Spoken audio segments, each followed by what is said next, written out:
ঝুঁকেগা নেহি। হ্যাঁ, বাংলাদেশ শেষ পর্যন্ত আইসিসির ভোটে হেরেও ঝুঁকছে না ভারতের কাছে।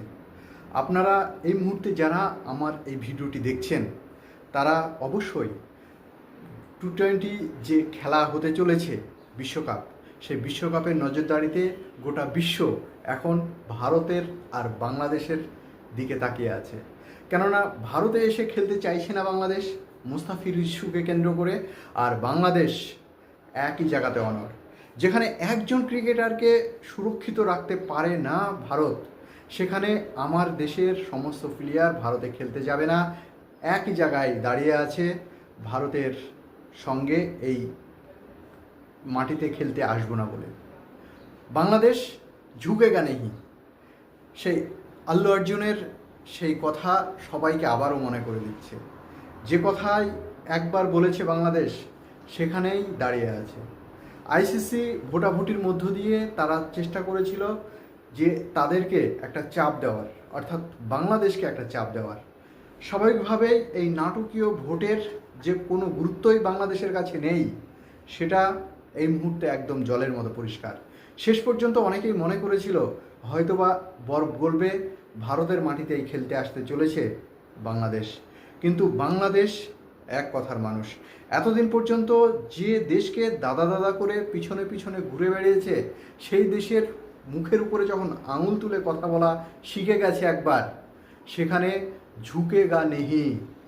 আর কোনো দিন বাংলাদেশ ভারতের কাছে ঝুঁকবে না, ঝুঁকতে প্রস্তুত না, সেটা জোর গলায় বলে দিচ্ছে বাংলাদেশ ক্রিকেট বোর্ড। সেখানে আসিফ নজরুল বা শিল্পী আসিফ বা আপামর বাংলাদেশের জনসাধারণের একই কথা, এই বছর যদি আমরা বিশ্বকাপ না খেলি তাহলে হয়তোবা ক্রিকেটে একটা ঘাটতি দেখা দেবে। সার্বিকভাবে যদি ক্রিকেটের এই ঘাটতি মেটাতে গিয়ে আমরা ভারতের কাছে আগের সরকারের মতোই মাথা নিচু করে আবার খেলতে যাই, তাহলে বাংলাদেশ যে স্বপ্ন দেখছে সেই স্বপ্ন অচিরেই ভেঙে যাবে। তাই অনেকেই বলছে বাংলাদেশ জিতে গেছে। কিভাবে জিতে গেছে? বাংলাদেশ খেলার মাঠে পৌঁছানোর আগেই কিভাবে জিতে গেল? বলছে টি-20 বিশ্বকাপে যদি কোনো দেশ এই মুহূর্তে জয়ী হয়, সবচেয়ে বড় ট্রফিটা ঘরে তুলেছে বাংলাদেশ। আর বাংলাদেশ সবার কাছে অর্থাৎ সারা বিশ্বে এটাই প্রমাণ করতে চাইছে যে আমরা যেটা বলি সেটা করি। আগের দিনের বিগত দিনে কি ঘটে গেছে সেখানে আমরা পড়ে নেই। তাতে মোদি সরকার যদি বাংলাদেশের উপরে ট্যারিফ লাগাতে চায় সমস্যা নেই, আমরা না খেয়ে অনাহারে মারা যাব, তবুও আমাদের কথা থেকে 1 ইঞ্চিও সরে যাব না। তাই তো শেষ পর্যন্ত কোনো ফয়সালা হলো না, শেষ পর্যন্ত মীমাংসার জায়গাতে উপনীত হতে পারলো না আইসিসি অর্থাৎ ক্রিকেট কাউন্সিল, বিশ্ব ক্রিকেট কাউন্সিল যেটা আছে। যদিও অনেক দেশ এই আইসিসিকে বলে যে এটা ইন্টারন্যাশনাল ক্রিকেট কাউন্সিল নাম না রেখে এটার নাম আমরা যদি মিনিং করি, এটাকে যদি আইসিসিকে ফুল ফর্মে নিয়ে আসি, তাহলে ইন্ডিয়ান ক্রিকেট কাউন্সিল বলাই সবচেয়ে ভালো। কেননা এই কাউন্সিল অর্থাৎ এই যেটা ইন্টারন্যাশনাল কাউন্সিল বলে অভিহিত করে সকলে, এটা অ্যাকচুয়ালি ভারতের নেতারাই, ভারতের রাজনৈতিক মহল, ভারতের ক্রিকেট মহলই এটাকে সরাসরি পরিচালনা করে। এটা আরও একবার প্রমাণ করে দিল যে সত্যিই তো একটা ভেন্যু পরিবর্তনের চেষ্টা মাত্র করলো না আইসিসি, যেটা ভারত পূর্বে পাকিস্তানে খেলতে যাব না বলার পরে তাদের ভেন্যু চেঞ্জ করে খেলানো হয়েছিল। তাহলে বাংলাদেশ কি অপরাধ করলো? পাকিস্তানে যে সমস্যার কারণে পাকিস্তানে ভারতীয় ক্রিকেটাররা খেলতে যেতে পারেনি, সেই একই সমস্যার কারণেই তো বাংলাদেশের ক্রিকেটাররা ভারতে খেলতে আসতে চাইছে না। আপাতত দৃষ্টিতে যতই আমরা চোখে রঙিন চশমা পরে বোঝার চেষ্টা করি না কেন যে এখানে শুধুমাত্র নিরাপত্তা বা অন্যান্য বিষয় সেখানে কিন্তু অন্যান্য বা নিরাপত্তা এর চাইতেও বেশি গুরুত্বপূর্ণ বিষয়, যেটা কোনো মিডিয়ায় বা কোনো ইউটিউবেই বলতে চাইছে না, সেটা হচ্ছে ধর্মীয় সেন্টিমেন্ট।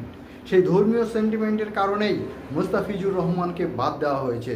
যখন দীপু দাসকে বাংলাদেশের সংখ্যালঘু হওয়ার কারণে বাংলাদেশের সংখ্যাগুরুরা হত্যা করেছে, এই বিষয়কে কেন্দ্র করে ভারতের উগ্র হিন্দুত্ববাদী সংগঠনগুলো যখন মুস্তাফিজুরকে ভারতের মাটিতে বয়কট করেছে, ভারতে যদি আসে তাহলে তার নিরাপত্তা বিঘ্নিত হতে পারে, আমরা সরাসরি মুস্তাফিজুরের সঙ্গে দীপু দাসের যে হত্যা এর বদলা নেব, এই রকম কথা পর্যন্ত বলেছে অনেক নেতা মন্ত্রীরা।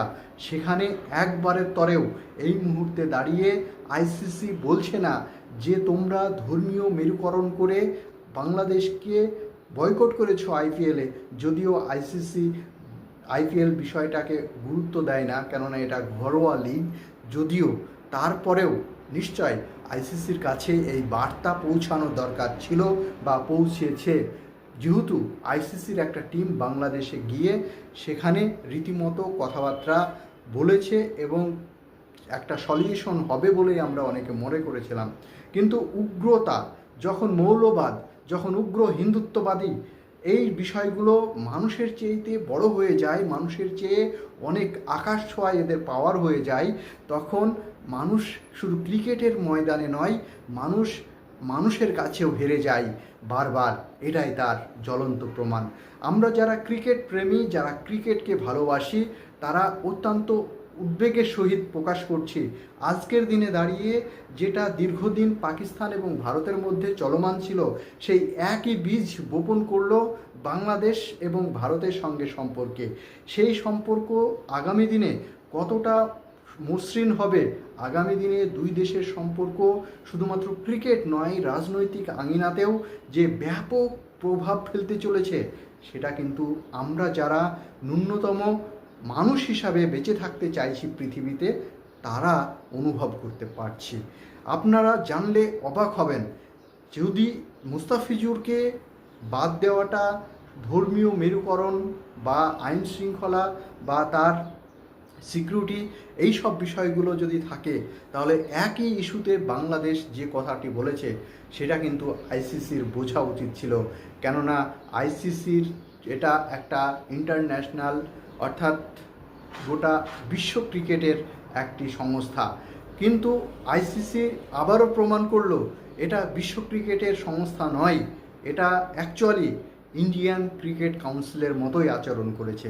তাই বাংলাদেশ আবারও বলতে চাইছে, আমরা বাংলাদেশ কখনো মাথা নিচু করে চলতে পারবো না।